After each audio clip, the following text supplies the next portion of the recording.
سیدنا حضرت عمر فاروق رضی اللہ عنہ سے روایت ہے کہ رسول اللہ صلی اللہ علیہ وسلم نے فرمایا، جب حضرت آدم علیہ السلام سے بھول ہوئی تو انہوں نے اللہ سے عرض کیا، یا اللہ، محمد صلی اللہ علیہ وسلم کے طفیل میری مغفرت فرما۔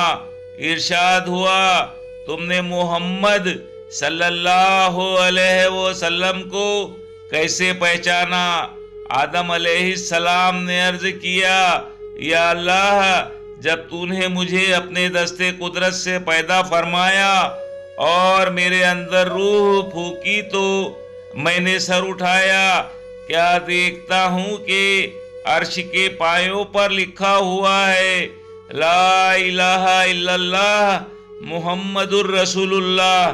میں نے جان لیا کہ تو نے اپنے نام کے ساتھ اسی ہستی کا نام ملایا ہے جو تجھے تمام مخلوق سے زیادہ محبوب ہے۔ اللہ تعالی نے فرمایا، اے آدم، تو نے سچ کہا ہے، میں نے تجھے بخش دیا۔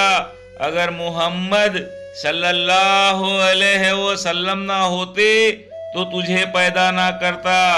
المصدرک الحکیم 4228۔